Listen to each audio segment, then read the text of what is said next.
कितने अंग होते हैं? बात चल रही है फिलहाल संसद की। कितने अंग होते हैं? 3। लोकसभा, राज्यसभा और राष्ट्रपति। संसद कितने आर्टिकल के तहत बनती है? पूछ लेता है कि संसद कितने आर्टिकल के तहत बनी? 79 के। और लोकसभा 81 और राज्यसभा 81। इसमें क्या होता है, लोकसभा को हम निम्न सदन बोलते हैं। लोकसभा क्या होती है, उसको क्या बोलते हैं? निम्न सदन। एक उसका दूसरा नाम है क्या? लोकप्रिय सदन। एक है जनता द्वारा सदन। जनता द्वारा सदन का मतलब है जनता के द्वारा वोटिंग करके लोकसभा में सदस्यों को भेजा जाता है। और एक होता है क्या, इसे लोकसभा को हम अस्थायी सदन भी बोलते हैं। क्या बोलते हैं? अस्थायी सदन। अस्थायी सदन का मतलब ये होता है लोकसभा को कभी भी भंग किया जा सके। क्योंकि क्वेश्चन में आता है कि संसद के कौन से भाग में, किस संसद के कौन से भाग में किसे भंग किया जा सके, मतलब अस्थायी सदन को या स्थायी सदन को। तो किसे भंग किया जा सके? स्थायी सदन को या अस्थायी को? अस्थायी में कौन आएगा? लोकसभा को भंग किया जा सके। भाई लोकसभा की अगर बैठक चल रही है किसी विचार पे तो कोई भी उसे भंग कर सके। और राज्यसभा के जो सदस्य हैं उन्हें पूरा अधिकार है कि वे इसे भंग किया जा सके। राज्यसभा को नहीं किया जा सकता। ये एक स्थायी सदन है। अब हमने कल लोकसभा की बात की थी और आज कर रहे हैं हम राज्यसभा। देखो राज्यसभा को किस किस नाम से जानते हैं? उच्च सदन, विशेषज्ञ सदन और स्थायी सदन। उच्च सदन तो और स्थायी सदन भी आपको पता लग गया। और विशेषज्ञ सदन ये होता है कि जिस सदन में बैठक, मान लो कि लोकसभा में क्या होता है, अध्यक्ष उपाध्यक्ष क्या होते हैं, उन्हीं के सदस्यों से बनते हैं। लेकिन यह सभा ऐसी है कि इसमें जो उपसभा का, जो राज्यसभा का जो सभापति होगा वो राष्ट्रपति होता है, उपराष्ट्रपति, पता है। लेकिन जो लोकसभा में अध्यक्ष और उपाध्यक्ष बनते हैं वो कहाँ से बनते हैं? लोकसभा के सदस्यों से ही बनते हैं।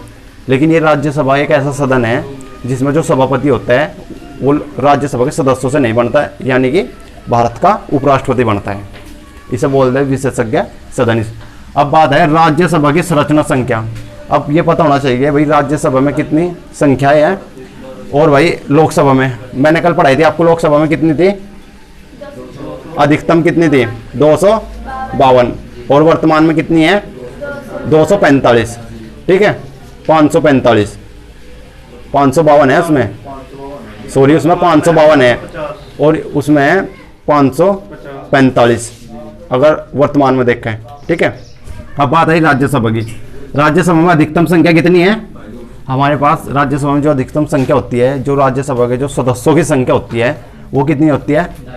250।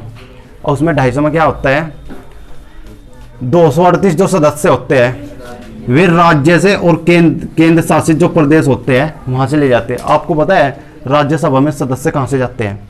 राज्यसभा जो राज्य होता है उसकी विधानसभा से। विधानसभा से कहाँ? हाँ, क्योंकि राज्यसभा में जो सदस्य जाएंगे वो राज्यों की विधानसभा से। अब हमारे राज्य की विधानसभा से और केंद्र शासित प्रदेश में जो विधानसभा है, आपको पता हमारे कितने केंद्र शासित प्रदेश में विधानसभा है? सिर्फ 2 में। एक तो है आपका क्या, एक तो है आपका पांडुचेरी, ठीक है, और एक है आपका दिल्ली। दिल्ली ऐसे 2 केंद्र शासित प्रदेश है जिनके सदस्य, जिनके विधानसभा के सदस्य होते हैं राज्यसभा में जाते हैं, जो राज्यसभा के सदस्य होते हैं। अब क्या होता है, अब उसमें क्या होता है, कितने जाते हैं इसमें से? नहीं बाबू, जम्मू कश्मीर ना है, उसमें चुनाव नहीं हुए क्योंकि जम्मू कश्मीर स्टेट था ना पहले, वो अभी केंद्र शासित बना, लेकिन उसमें विधानसभा नहीं है। क्योंकि ऐसा होता है कहीं स्टेट, क्योंकि कुछ राज्य हमारे यहाँ भी ऐसे हैं जिनमें विधानसभा नहीं है, और कुछ केंद्र शासित ऐसे प्रदेश है जिनमें विधानसभा नहीं है। लेकिन केंद्र शासित प्रदेश फिलहाल 9 है, पहले 7 थे। 7 में से कितने के पास है विधानसभा? सिर्फ केंद्र शासित के तो 2, पांडुचेरी और दिल्ली से विधानसभा के जो होते हैं वे कहाँ जाते हैं? राज्यसभा के सदस्य बनते हैं जाके। अब उसमें से 12 जो होते हैं, 12 किसके द्वारा होते हैं? राष्ट्रपति के द्वारा मनोनीत किए जाते हैं।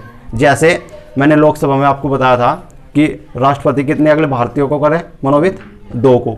और राज्यसभा में जो राष्ट्रपति होता है वो कितने को करता है? 12 सदस्य ऐसे होते हैं जो राष्ट्रपति इन्हें मनोनीत करता है। तो अब क्या होता है, 238 हो गए ना, अब 238 से क्या होता है, जो वर्तमान में कितनी संख्या है 245, लेकिन क्या होता है 238 नहीं जा पाते, वहाँ कितने जा पाते हैं 233।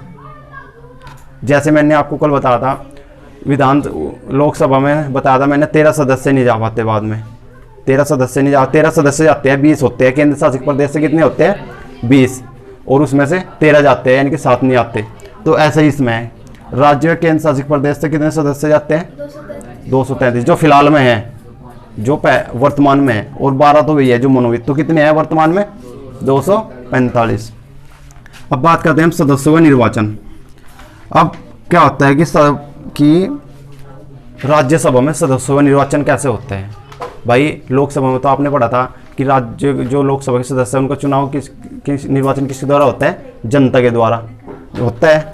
लेकिन लोकसभा में राज्यसभा में जो निर्वाचन होता है वो केंद्र व राज्य शासित प्रदेशों के द्वारा होता है। केंद्र शासित प्रदेश, जो राज्य और केंद्र शासित प्रदेशों में जो वहाँ की विधानसभा है ना, केंद्र व राज्यसभा की विधानसभा के द्वारा राज्यसभा के सदस्यों का निर्वाचन होता है। और एक होता है भारत, भाई इसमें केंद्र जो शासित प्रदेशों से आएंगे कितने आएंगे 238 विधायकी भाई। तो इसमें क्या होता है 12 सदस्य राष्ट्रपति द्वारा मनोनीत होते हैं, निर्वाचन उनके द्वारा ही तो होता है भाई। 233 तो होते हैं राज्यसभा और लोग राज्य से और केंद्र से जाते हैं, और भाई 12 जाते हैं राष्ट्रपति जो उन्हें मनोनीत करता है। और भाई यही है कि राज्य की जो विधानसभाओं के द्वारा राज्यसभा में सदस्य होते हैं, सदस्यों की संख्या वो यह है भाई। राज्य की जो विधानसभा होती है, केंद्र की जो विधानसभा है, कहाँ पे है केंद्र की, दिल्ली और पांडिचेरी, यहाँ से जो सदस्य जाते हैं उनके द्वारा राज्यसभा में सदस्यों का निर्वाचन होता है। अब बात है योग्यता की। अब वही बात है जैसे मैंने कल आपको लोकसभा में पढ़ाई थी, तो वह भारत का नागरिक, पहली बात तो जब योग्यता के लिए भारत का नागरिक होना चाहिए, उसकी आयु कम से कम कितनी हो 30 वर्ष। और मैंने कल आपको लोकसभा में पढ़ाई थी कितनी होती है, आप मान लो मैंने संसद में पढ़ा आपको, यहाँ पे ध्यान दो, लोकसभा और राज्य, और एक आता है प्रधानमंत्री।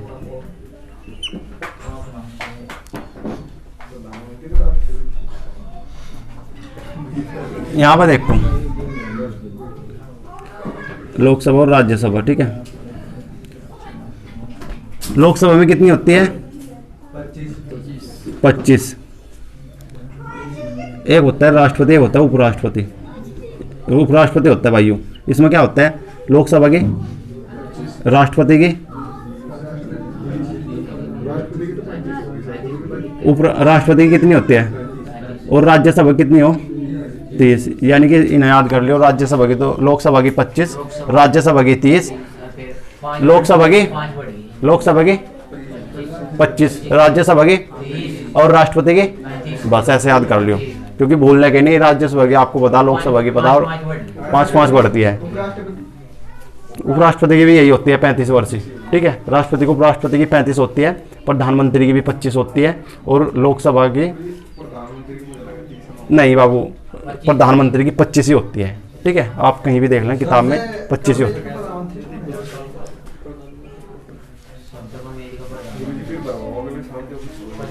हाँ, यहाँ पे देख लो, मैं बताऊंगा। देखो भारत का नागरिक हो 30 वर्ष की आयु पूर्ण कर चुका हो 3 वर्ष की। अब बात है किसी लाभ के पद पर ना हो।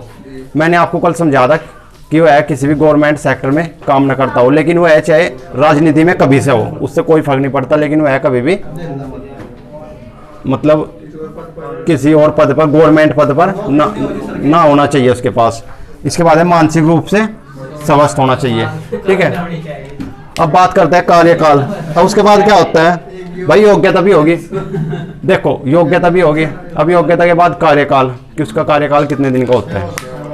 भाई राज्यसभा का जो कार्यकाल होता है तो कितने का होता है 6 वर्ष का होता है, और जो राज्यसभा का कार्यकाल 6 वर्ष का। चुनाव, अब बात आती है चुनाव। आपको बता लोकसभा का चुनाव कैसा होता है, कल बताया था मैंने, जनता के द्वारा ही तो होता है। लोकसभा के सदस्यों का चुनाव किसके द्वारा होता है, जनता के द्वारा। लेकिन राज्यसभा का जो चुनाव होता है वो होता है प्रति 2 वर्ष 1/3 सदस्य अवकाश ग्रहण करते हैं। ये समझो क्या है, मान लो मैं 2012, 2014, 2016 और 2018, मान लो मेरे पास 99 सदस्य है, मान लो एक एग्जांपल दे रहा फिलहाल। उसमें से मान लो 33 तो इसमें है, 33 ये है और 33 ये है, यानी कि इसका 1/3 33 ही तो होगा। 33 हो गए पूरे। तो इसमें क्या होता है चुनाव में 2 वर्ष बाद क्या होता है, मान लो इनके 2 वर्ष पूरे हो गए और 2 वर्ष के बाद 2000 मान लो ये आएगा भाई 2012 में ये बढ़ने हैं। इनका अवकाश कितने हैं, 2 4 6 साल का ही तो होता है भाई, 6 साल का ही तो हो। मान लो 2012 में 33 आए और इनके 1/, तो इनका अवकाश जब ग्रहण होगा 6 साल बाद, और जब ये नए आएंगे कब को, 2018 में, तो इनका तो अवकाश क्या हो जाएगा, इनका तो अवकाश खत्म हो जाएगा। तो फिर उनकी जगह कौन बनेंगे 2018 में। फिर ऐसे ही जब ये खत्म हो जाएंगे फिर उनकी जगह इसके 1/3 फिर भी आगे 2020 में आएंगे जो नए बनेंगे, इनका कार्यकाल खत्म हो जाएगा। लेकिन अंतर कितने का होगा, 2 साल का, यानी कि प्रति 2 वर्ष में 1 सदस्य अवकाश ग्रहण कर लेते हैं। यानी कि 2 वर्ष में क्या होता है, हर 2 वर्ष में चेंज हो जाते हैं। ठीक है, जैसे मान लो 33 है, 33 के बाद मान लो 16 में आ रहा, कोई अगर नया 16 में आएगा तो 33 के तो 6 साल बैठ गए पूरे। लेकिन ये तो अब रिटायर होने वाला, उसके बाद जो नए आएंगे 2016 में, तो ये तो हो जाएंगे, तो कितने हो गए 6 साल, लेकिन 2 साल के अंतर पे होते। ठीक है, अब फिलहाल बात आती है चुनाव की तो होगी। अब बात है राज्यसभा का सभापति कौन होता है। एक होता है राज्यसभा का सभापति भाई, उपराष्ट्रपति होता है। लेकिन और उपसभापति का चुनाव कैसा होता है, उपसभापति जो चुने जाते हैं वो राज्यसभा के सदस्यों द्वारा चुने जाते हैं। लेकिन राज्यसभा एक ऐसा सदन है, क्योंकि इसमें ऐसा नहीं होता है जैसे लोकसभा में अध्यक्ष और उपाध्यक्ष कहाँ से चुने जाते हैं, लोकसभा के सदस्य ही चुनते हैं। लेकिन राज्यसभा एक ऐसा सदन है जिसमें जिसके अध्यक्ष और उपसभापति यानी कि राज्यसभा के सदस्यों से नहीं चुना जाता, बाहर से चुना जाता है। भाई बाहर से ही तो है, ये आपका उपराष्ट्रपति तो बनता है, सभापति जो होता है राज्यसभा के सदस्य से नहीं बनता। कहाँ से बनता है, भारत का उपराष्ट्रपति तो होता है भाई, सदस्य है राज्यसभा का, कहीं सभापति तो होता है। और ये जो उपसभापति होता है ये चुने जाता है राज्यसभा के सदस्य द्वारा, जिसके पास। इसमें क्या होता है देखो, मैंने आपको कल लोकसभा की बात बताई थी, एक क्या बताई थी, अब लोकसभा में लोकसभा का जो अध्यक्ष होता है और उपाध्यक्ष होता है, सुनो, जो लोकसभा का अध्यक्ष होता है उपाध्यक्ष होता है भाई, वे कहाँ से चुने जाते हैं, लोकसभा के सदस्य तो चुनते हैं, उनमें से ही बनता है, सदस्यों में से ही। लेकिन राज्यसभा में क्या होता है, राज्यसभा में ऐसा नहीं होता। जो सभापति का जो पद होता है, सभापति का मतलब आप एक उसे अध्यक्ष ही मान लो, उसमें क्या होता है वो बाहर से होता है, यानी कि उनके सदस्य में से नहीं होता। जैसे लोकसभा में उनका जो अध्यक्ष होता है वो उन्हीं के सदस्यों में से होता है। लेकिन भाई ये तो भारत का उपराष्ट्रपति है, अध्यक्ष तो उनका अध्यक्ष वो मतलब राज्यसभा के सदस्यों में तो नहीं आती संख्या, उपराष्ट्रपति की कहीं आती है, उसमें तो नहीं आती, तो बाहर से चुना जाता है ना सभापति। और उपसभापति जो होता है वो राज्यसभा के सदस्यों से ही चुना जाता है। ठीक है, यहाँ क्वेश्चन बन जाता है कि राज्य का जो सभापति होता है वो राज्यसभा के सदस्यों द्वारा चुना जाता है या बाहर से चुना जाता है। तो उसमें ऑप्शन आए बाहर से, क्योंकि भाई उपराष्ट्रपति तो एक भारत का उपराष्ट्रपति है, वो सदस्यों का राज्यसभा के सदस्यों का सदस्य नहीं है। अब आती है देखो एक बात और, अब क्या होता है इसका मैंने एक आपको बताया उपराष्ट्रपति के बारे में कि उपराष्ट्रपति को कैसे हटाया जा सके। भाई उपराष्ट्रपति को पता, एक तो होता है राष्ट्रपति को कैसे हटाया जाए, एक उपराष्ट्रपति को। मैंने आपको बताया था राष्ट्रपति को कैसे हटाया जाता है, महाभियोग लगा के। राष्ट्रपति को तो सीधा क्या होता है लोकसभा में ही बिल वो मतलब लोकसभा में ही महाभियोग द्वारा लोकसभा ही महाभियोग लगा कर डायरेक्ट उसे हटा देती है। लेकिन उपराष्ट्रपति को नहीं ऐसा हटा सकती। उपराष्ट्रपति को क्या होता है पहले सुनो यहाँ पे, पहले क्या होता है उपराष्ट्रपति जो संसद होती है लोकसभा, पहले उसको पारित कर दे, उस पर महाभियोग लगाकर उपराष्ट्रपति ने पहले कहाँ भेजेगी, लोकसभा में, और लोकसभा से पारित होगा कहाँ जाएगा, राज्यसभा में। राज्यसभा उसे पारित करेगी जब जाकर उपराष्ट्रपति को हटाया जा सके। लेकिन राष्ट्रपति को क्या है, राष्ट्रपति को डायरेक्ट लोकसभा में पारित करके हटाया जा सके, उसमें राज्यसभा में जाने की जरूरत नहीं है। इससे तो डायरेक्ट राष्ट्रपति को तो लोकसभा द्वारा हटाया जा महाभियोग लगा के। लेकिन इसे क्या होता है, लोकसभा पारित करेगा, उसके बाद फिर इसे राज्यसभा पारित करेगा जब जाके उपराष्ट्रपति को हटाया जा सके। वैसे लोकसभा के लिए नहीं हटा सकती इसे, ठीक है, लेकिन राष्ट्रपति को अकेले हटाती है।